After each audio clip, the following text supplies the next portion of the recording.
যেই মায়ের পেটে 10 মাস আমি ছিলাম, যে মা আমি ঘরে না গেলে ঘুমায় না, আমি না খেলে মা খেতে চায় না, আমার জন্য আমার মায়ের প্রাণ, আমার মায়ের জন্য আমার প্রাণ, কত ভালোবাসাবাসি। ওই মা আমাকে দেখে চিনবে না, আমি নাকি আমার মাকে দেখে চিনব না। আমি আমার বাবারে দেখে পালাবো। ছোটবেলা থেকে কোলে পিঠে করে আমার বাবা আমারে মানুষ করলো। বাবাকে কত ভালোবাসি, বাবার সাথে কত ভালোবাসার গল্প, এই বাবারে দেখে আমি দৌড় দিব। বাবা আমারে দেখে দৌড়াবে। ওয়া সাহিবাতিহি ওয়া বানি, সাহিবা মানে প্রিয়তমা স্ত্রী, যার সাথে এত ভালোবাসা, এত খুনসুটি, তারে দেখে আমি পালাবো। ওয়া বানি, আমার সন্তান, যেই সন্তানের জন্য আমি আমার জীবনও দিতে রাজি, ঠিক কিনা? সন্তানকে দেখে আমি দৌড়। আব্বু বলে ডাক দিল, আমি চিনব না। আমার মেয়েটা আমারে ডাকলে নাকি আমি চিনব না, আমার মেয়েও আমারে চিনবে না। ইয়াউমা ইয়াফিরুল মারউ মিন আখিহি ওয়া উম্মিহি ওয়া আবিহি ওয়া সাহিবাতিহি ওয়া বানিহি লিকুল্লি ইমরিইম মিনহুম ইয়াউমাইযিন শাআনুন ইউগনিহি। বিশ্বনবী বললেন, আয়েশা, সেদিনটা আজকের দিনের মতো নয়, ভয়ঙ্কর একটা দিন হবে। বাবা ছেলেরে চিনবে না, ছেলে বাবার চিনবে না, মা তার মেয়েরে চিনবে না, মেয়ে তার মারে চিনবে না। মা আর মেয়ের ভালোবাসার চেয়ে বড় ভালোবাসা হতে পারে? বাবা ছেলের ভালোবাসার চেয়ে বড় ভালোবাসা? স্বামী স্ত্রীর ভালোবাসার চাইতে বড় ভালোবাসা দুনিয়ায় আছে? স্বামী স্ত্রীরে চিনবে না, স্ত্রী স্বামীকে চিনবে না,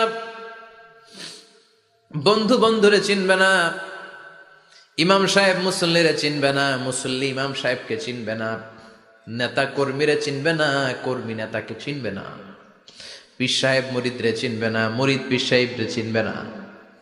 লিকুল্লি ইমরিইম মিনহুম ইয়াউমাইযিন শাআনুন ইউগনি। ও আয়েশা, তুমি পোশাক নিয়ে ব্যস্ত, সেদিন বাবাই তো ছেলেরে চিনবে না, মা মেয়েরে চিনবে না, কেউ কাউরে চিনবে না, সবাই পাগল পাড়া হয়ে থাকবে। নিজের চোখের পানি, নাকের পানি, নিজের ঘামের পানিতে নিজেই কিয়ামতের দিন সাতরা বেড়ে আয়েশা। আল্লাহু আকবার। সবাই ক্লান্ত শ্রান্ত, পেরেশান, ঘর্মাক্ত ক্ষুধায়, সবাই অস্থির ক্ষুধার্ত। সূর্যটা মাথার একেবারে কাছে চলে আসবে, সূর্যের তেজদীপ্ত তাপে মাথার মগজগুলো ভাতের মাড়ের মতো গলে গলে নাকের ছিদ্র, কানের ছিদ্র দিয়ে বেয়ে বেয়ে পড়বে। কেন ইমাজিন, চিন্তা করতে পারে? জিহ্বাটা কুকুরের মতো ঝুলতে থাকবে, নাভির সামনে এসে নাভিস্থল পর্যন্ত জিহ্বাটা ঝুলতে থাকবে। সবার মুখে চিৎকার, ইয়া নাফসি, আল্লাহ বাঁচাও। কানা মিকদারুহু 50 আলফা সানা, 50,000 বছর হবে কিয়ামতের সেই দিনটা। পাগল হয়ে যাবে, পাগল। আমি মুখোমুখি হতে যাচ্ছি সেদিনের, আপনি মুখোমুখি হতে যাচ্ছেন, আমরা সবাই সেদিনটা দেখতে যাচ্ছি। চিল্লায় কোন ঠিক কিনা? ও আয়েশা, লিকুল্লি ইমরিইম মিনহুম ইয়াউমাইযিন শাআনুন ইউগনি। এমন ভয়ঙ্কর দিন হবে, এমন ভয়ানক পরিস্থিতি হবে রে আয়েশা, বাবা মা চিনা যাবে না, পীর সাহেবরে চিনা যাবে না, কেউ কাউরে চিনবে না।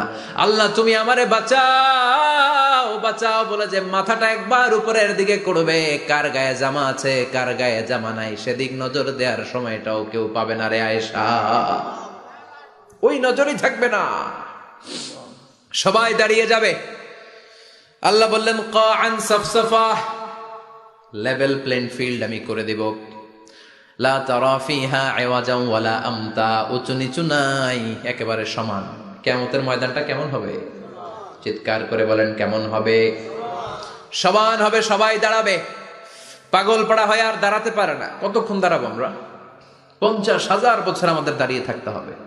মানুষ পাগল হয়ে সাইয়েদনা আদমের কাছে যেয়ে বলবে, ও সব নবীদের পিতা, আদি পিতা, আর তো দাঁড়িয়ে থাকতে পারি না, আল্লাহরে বলেন বিচার কার্য শুরু করতে। এসপার ওসপার একটা হয়ে যাক, হয় জান্নাতি নয় জাহান্নামী, আগে বিচার শুরু করতে বলে। সাইয়েদনা আদম বলবে, আমি পারবো না, কারণ নবীও উম্মত চিনবে না, উম্মত নবী চিনবে। সবার এক জিকির, ইয়া নাফসি, সবার জিকির কি? আরো জোরে বলেন, কি জিকির?